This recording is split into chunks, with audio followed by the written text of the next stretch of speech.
નો ભક્ત હતો, પણ એનો જે હાળો હતો ને હાળો ઓ બદમાશ હતો પૂરો. હું કરતો હતો કે ભાઈ ઘોડો લઈને જાય સૈનિકો હાથે, એક બે સેવકો જાય અને કોઈ લેડીઝ જોઈ જાય ને હારી એને પકડીને ઘોડા પર બેસાડી દેતા હતો. આ એના હાળા નહીં બોલ. પછી રાજા પતાય હતો ને પતાય એણે શું ભૂલ કરી કહો. રાજાને રાણીએ નવરાત્ર સમયમાં ગરબો પૂજ્યો, નોરતાના સમયમાં. હવે 16 રાણીઓ ગરબે રમી ઘૂમી. માતાજી બી ગરબે રમવા આવ્યા. માતાજી ગરબે રમી તો ધરતી કેવી થઈ? ધરતી ધમ ધમ ધમ, આ રીતે ધરતી બી બોલી ગઈ. ધમ ધમ અવાજ આવ્યો માતાજી ગરબે ઘૂમવા માંડ્યો હતો. તે સમયે રાજાજીનો માણીતો સેવક હતો ને, એણે રાજાજીને જાણી કરી, એ રાજા તારી 16 રાણીઓ તો ખરી પણ નવેલી એક ના રમે એમ કીધું. એટલે આ રાજા હતો ને અંધ પછેડો ઓઢ્યો, કાળો અંધ પછેડો ઓઢીને પછી માતાજીને કેળે પડે.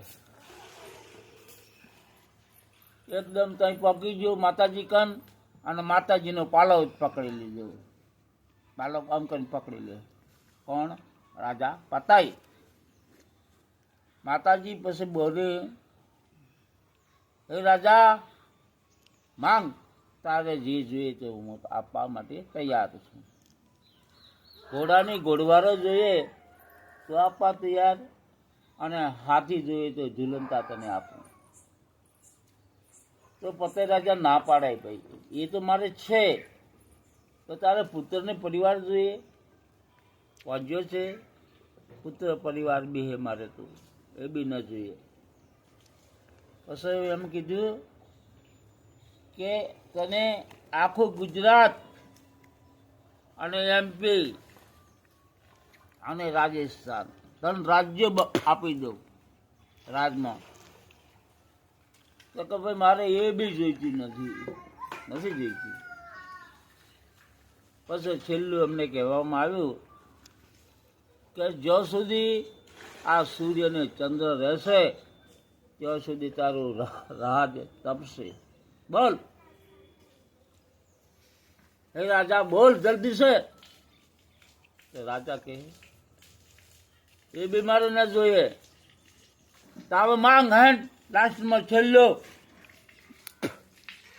તો પતાય રાજા હું માંગે કહું, હે માતાજી મારા રંગ મેલે પધારજો.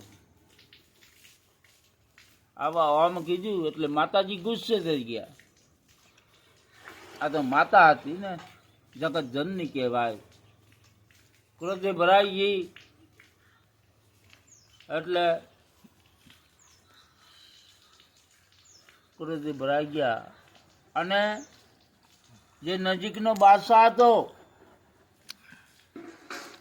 મોહમ્મદ બેગડો કરીને અને સપનું આપી દીધું, એ મોહમ્મદ બેગડા પાગળ ઉપર ચડાઈ કર, હું તારી સાથમાં છું.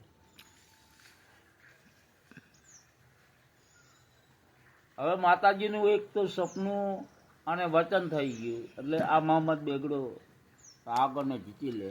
એકદમ જીતાતો નથી, 6 મહિના ઘેરો ચાલે. પછી જે એનો દરબાર હતો ને, દરબાર એને ફોડવામાં આવે, મોટું નજરાનું આપી દીધું બાદશાહી. પછી પેલો ખોલતો ને આગા પાછી થઈ જાય છે. એ રાજાને રાખવું છે રાખે, નિરાગમાં તો બની ગઈ કે ઠેલા ને ઠેલા બધી નાનું મળી ગયું રોકડું. પછી શું થાય?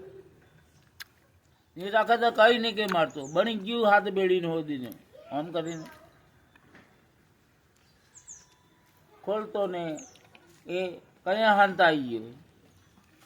હવે ખોલી નાખ્યું દરવાજો એટલે પછી તો સૈનિકો અંદર ઘૂસી ગયા બધા અને ફતેહ રાજાને હાર આપી દીધી.